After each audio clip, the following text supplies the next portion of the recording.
आज गोपियों ने जब रुदन प्रारंभ किया तो भगवान प्रकट हो गए। लिखा है रुरुदु सुस्वरम राजन कृष्ण दर्शन लालसा। कृष्ण भगवान की लालसा में, कृष्ण भगवान की दर्शन की इच्छा में गोपियों ने जब रोना प्रारंभ किया तो भगवान प्रकट हो गए। और पीतांबर दराश्रग भी साक्षात मनमत मनमथा ऐसे प्रकट हुए जैसे कि गोपियां रो रही हैं ना, तो पीतांबर रखे लेके आते हैं कि इनके आंसू पोंछेंगे, इनको थोड़ा दुलार करेंगे, थोड़ा प्रेम करेंगे, इनको शांति प्रदान करेंगे। तो सभी लोग ध्यान से सुनना। गोपियां भगवान को यमुना के किनारे लेकर जाती हैं और यमुना के किनारे लेकर जाती हैं और अपनी ओढ़नी जो होती है वो बिछा देती हैं और बिछाने के बाद में उस पे भगवान को बिठाती हैं और भगवान से कुछ प्रश्न किए हैं, वो सभी लोग सुनिएगा और खास तौर पर युवा भाई बहनों को सुनना चाहिए। खास तौर पर गोपियों ने कहा कि प्यारे संसार में 3 प्रकार के जीव होते हैं। कितने प्रकार के होते हैं? थोड़ा सा बोलते रहा करो।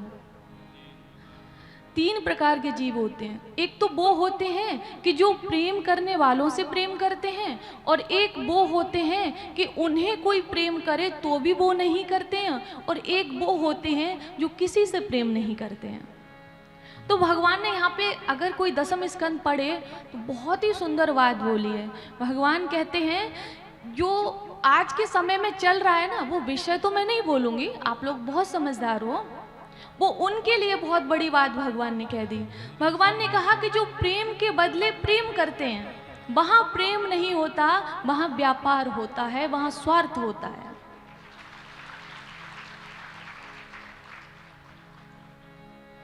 और जिन्हें कोई प्रेम करे ना करे तो भी करते हैं, ऐसे संसार में केवल केवल माता पिता होते हैं।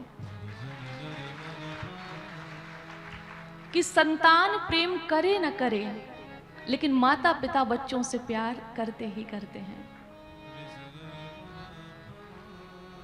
वो एक गिलास पानी दे ना दे, लेकिन माता पिता भोजन बना के खिलाते ही खिलाते हैं। वो संपत्ति सारी छीनने के बाद भी, मान लो संपत्ति के मालिक बन जाते हैं, उसके बाद बुढ़ापे में सेवा करें न करें, लेकिन फिर भी जमीन का एक टुकड़ा माता पिता किसी और को नहीं देते हैं। ये माता पिता का संतान के प्रति प्रेम होता है। मैं ज़्यादा तो कुछ नहीं बोलूँगी, लेकिन जिनके माता पिता वृद्धा आश्रम में हैं, उनसे निवेदन है कि वो लोग जाग जाएं। भगवान कहते हैं कि इस संसार में अगर पुत्र, हालांकि मैं झूठ नहीं बोलूंगी, भगवान ने पुत्र ही बोला है, लेकिन मैं संतान बोलूंगी। भगवान ने कहा कि जो पुत्र इस संसार में अपने माता पिता की 100 वर्ष तक सेवा करे, उसके बाद भी उसने जो किया है उसके कर्तव्यों से, वो कभी मुक्त नहीं हो सकता है।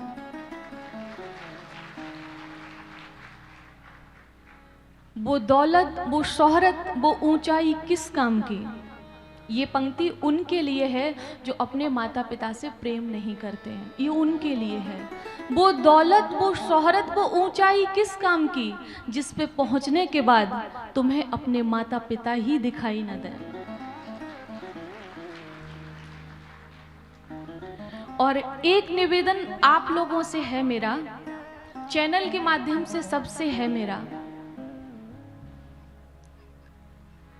जो संतान अपने माता पिता की सेवा न करे, उनका अपमान करे, उसका कभी साथ न दो।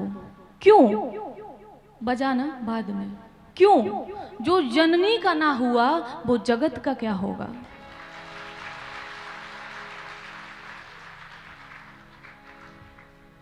तो ये एक छोटा सा निवेदन मैंने किया। पीड़ा बहुत होती है जब कहीं कुछ ऐसा देखते हैं तो भगवान भी कहते हैं कि संतान का इतना बड़ा कर्तव्य है माता पिता के प्रति, सेवा करके तो उद्धार नहीं होगा, और अगर सेवा नहीं करेंगे तो फिर उनका तो भगवान ही मालिक है। हम क्या कह सकते हैं, ऐसा भगवान कह रहे हैं। और जो किसी से प्रेम नहीं करते, तीसरे का अर्थ कर रहे भगवान, जो किसी से कोई प्रेम ही नहीं करते, वो अपने स्वरूप में स्थित रहते हैं, उनमें द्वैत भाव नहीं है। ये थोड़ी वेदांत की भाषा है। जैसे आप थोड़ा समझिए, जो समाधि में रहता है, जो मतलब अपने भीतर मन में ही ईश्वर का दर्शन करता है, उसे संसार में दूसरा दिखाई नहीं देता है। उसको लगता है बस हम हैं और हमारे अंदर ईश्वर है, बस इसके अतिरिक्त तो कोई नहीं है। तो वो किसे चाहेगा? वो तो अपने आप से ही प्यार करेगा, वो अपने मन से प्यार करेगा, क्योंकि वो मन में ईश्वर का दर्शन कर रहा है। बात बड़ी टेढ़ी थी लेकिन आपने समझ ली। बोली वृंदावन बिहारी लाल की। और गोपियों से भगवान ने एक बड़ी सुंदर बात कही, उसको बड़े ध्यान से सुनना। ये कहा कि तुम लोगों ने जो हमें प्रेम किया, उससे मैं कभी अपना उद्धार नहीं कर सकता हूं। इस संसार में हमसे जो व्यक्ति जो मांगता है वो मैं देने में सक्षम हूं। अगर वैकुंठ धाम मांगे मैं दे सकता हूं।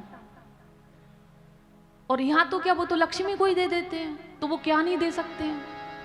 तो जो मांगे वो दे सकता हूं, लेकिन जो भक्त हमें प्रेम करता है उसका कर्जा चुकाने के लिए हमारे पास कुछ नहीं है। अगर भक्त चाहे तो हमारा उद्धार हो सकता है, उस प्रेम से हम उऋण हो सकते हैं, उस कर्जे से हम मुक्त हो सकते हैं, लेकिन मुझ में सामर्थ्य नहीं है कि भक्त के प्रेम से हम मुक्त हो जाएं। भगवान ये बात कह रहे हैं। और कहा कि जानती हो गोपियों, हम भक्तों से प्रेम तो करते हैं लेकिन जताते नहीं हैं। क्यों नहीं जताते हैं? मेरी संतान है ना, बिगड़ जाएंगे। जैसे ठीक है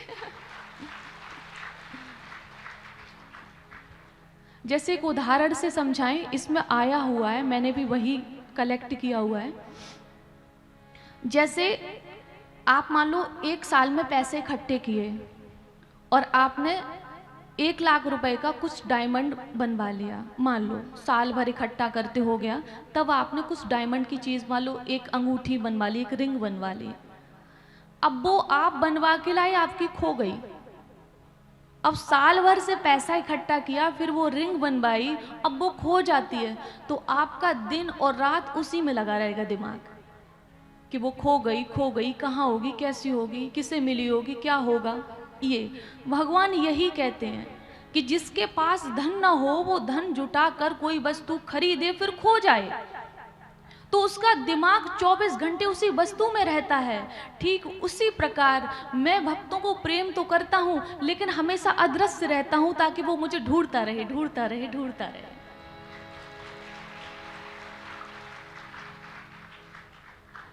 तो अब कोई ये नहीं कहेगा कि भगवान हमें प्यार नहीं करते, कोई ये नहीं कहेगा कि भगवान जो हम सत्कर्म करते हैं उसका फल नहीं देते।